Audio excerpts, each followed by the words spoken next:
Hey guys, how's it going? Kripparrian here. Today I got a item reveal for half of max item pack in the upcoming season in the Bazaar. Now the seasons are going to be the first Wednesday of every month. Sometimes the seasons are 4 weeks, sometimes they are 5, and it's a lot of fun to check out all the new stuff. So this time around, I just want to be clear, I did get sent these assets, but I was not sent any other assets. It's on you guys to kind of piece together. I'm sure there's going to be other reveals and kind of get the whole picture. I can't really tell you guys definitively how good some of these items are going to be because context is really important. Synergy and meta factors are really important when it comes to the Bazaar, and I just don't have answers to those questions. But I will try to answer some of the new mechanics that have to do with the upcoming items, because this is not like an item that you have seen before. This is the Eternal Torch, so it's got a 5-second cooldown. I don't know exactly how it improves when it goes up in tiers. This is at bronze, of course. Now, normally, if you burn for 2 with a medium item on a 5-second cooldown, this item would be considered absolute garbage. But fortunately, it does get better. So this is a new category of items coming to the Bazaar, and they are quest items. So you can see there's 2 stages to improving this item that are unlocked by quests. I don't know if they must be like sequential or if they're just totally independent. I think they are totally independent. So this unlock, you can see the lock symbol there, has to do with the lock symbol here, buy 10 burn items. Now, usually this will not be like kind of burn items. Like there might be some items that like buff burn items, or like for example, the weather glass can show up on like a burn item vendor because it has burn, but it also has the requirement of a burn. Things that have the requirement of a burn but don't actually burn probably don't count to this. Something like a cinder, for example, because you can get loot, probably doesn't count to this. Also, you have to keep in mind that buy does not necessarily mean that you have to spend gold. It might be a little bit misleading to say buy. It just means get something from the other side of the screen. So for example, if you kill a monster and the monster has a burn item, I'm pretty sure it's going to count. Now, buying 10 burn items going to take a little bit. So probably you get this item and you wait on it because 2 burn for 5 is terrible. But eventually you get this quest unlock. When you burn, this gains 2 burn for the fight, which can be pretty good. I would say it is it's an okay item if you unlock that. And the second quest here that you have is have 100 burn on this. That's not going to be easy. Let's just be straight. It's just not. It's not going to be easy.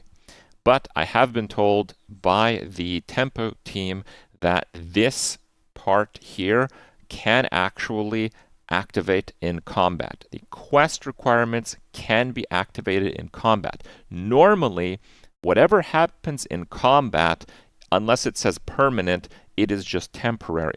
However, when it comes to completing a quest, they can be completed in combat, and once they are completed forever. So what that means is if this gets used 50 times, like you used 50 different burn items, you'll get 100 burn. Somehow your opponent won't be dead at this point. I don't know how that's going to happen. And then you have a 2 burn item, but once upon a time, one combat, many combats ago, it did get to 100 burn. It will forever have multi. Okay, this is what this is. This is multicast. It gets +1 multicast.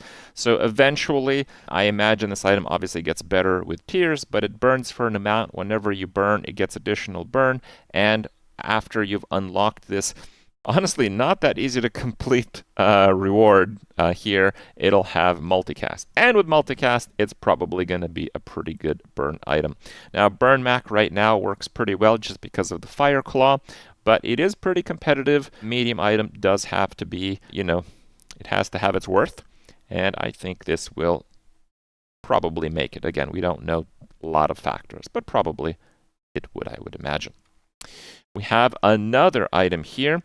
It is not an item with a quest, but if you have a quest item, reduce this item's cooldown by 50%. So charge an adjacent relic. If it's on a 3-second cooldown and it's reducing 2, it's actually really powerful. You can almost compare this to like a silencer on Vanessa. It doesn't have a percentage-based cooldown reduction, but if you have a quest item, it's just really fast and it speeds up other stuff by a pretty considerable amount. And remember, This is only at silver. It's going to go to gold. It's going to go to diamond. It's only going to get better than that. I don't know how much better it's going to get, but I would argue it's pretty good as it stands at silver. So this looks to be a pretty solid item. We have the Idol of Decay, which is exactly the same as the burn item that we had a little bit ago. It's also bronze. It has the first unlock to scale poison when you poison after you buy 10 poison items. And it has the same unlock to get multi once you have 100 poison on this. Now, burn and poison, they're both damage over time mechanics, but they are not created equal. If you're unfamiliar with the mechanics in the Bazaar, burn damage triggers twice a second, but decays by 1 each time it does damage. And poison damage never decays, but it does damage once a second. What does that mean? It means that this quest is actually easier to complete than the burn one, just at face value. Like if Mac had the exact same items that did poison stuff and the exact same items that did burn stuff, this quest would be easier to complete just because of how the mechanic itself works. There's also the other factor that, well, it's not just the mechanics. Mac just has way more poison items. It's way easier to buy 10 poison items than it is to buy 10 burn items. And Mac has, at least at this current point in time, way more poison scaling than he has burn scaling. So yeah, all of those factors combined does this. It is a better item probably just because of the completion ease of the nature of poison for Mac. But it's possible the other item will be more meta because burn ultimately does do more damage with the same values. So, we'll have to see. Just this is a lot more usable, especially early on compared to the burn version. We also have Soulstone. So it's a small item. It's a relic. This is the silver version. Gain 3 regen for the fight. This is not good. But you have quest completion. So these are 2 separate quests. And they basically modify the item, and they are pretty cool. So how does this work? Again, this is the explanation that I have been given from the Tempo team, so I will just relay that to you guys. They also told me that the tooltips in the game should make this really not very confusing at all, so that is good, but I am only working off an image here, so I will have to explain. So basically, the first category is buy 15 burn or poison items. You can only get one of those. So if you really want the burn one, you might need to hold off from buying poison stuff. And the other side, which is also a second quest of the same item, to get slow items or freeze items. Now, buying 15 freeze items, holy crap, that would be unbelievable. I think these buy requirements are absolutely mental. Like 15 slow is doable, 15 freeze, bro, I don't know about that. Burn and poison, doable. So how does the item improve? Well, in this case, and possibly other cases where it's not otherwise mentioned, it gives you that aspect to the item based on its baseline effect. So baseline, it gives 3 regen. That means if you complete the poison quest, it'll do 3 poison damage. I'm guessing that it means for slow that you slow an item for 3 seconds or something like that. But I've also been told that it does not work like enchants, so it's not like an actively matched value. For example, if the 3 regen, if you modify it through skills and stuff and it's like 10 regen, you do not get 10 poison.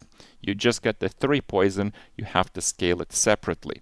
That makes it not completely broken. So yeah, is it going to still be good? Probably. This item specifically has a lot of different factors. I think the buy 15 freeze items is just completely crazy. That just doesn't happen. So if Mac gets a whole bunch of other freeze items, freeze is one of those mechanics where the more freeze things you have, the better freeze is, because the goal is your opponent not using items.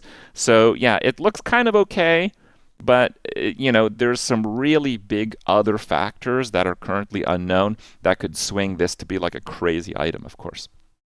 And the last reveal that I have for today is Tomb of the Ancients. I'm guessing that it starts off at silver, so a silver large item. It's quite a few for Mac, actually.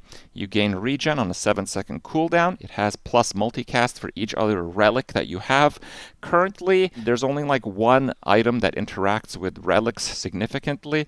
Oh, actually, there's two. There's like a crow or something. It's just not something that off the top of my head I can tell you guys, oh yeah, Mac has so many relics. Honestly, I don't think he does, but that could change. And it could change not by just them adding items, it could just change because they're redoing the tags of items, which they do all the time. So we'll have to see just how reliable this condition can be met.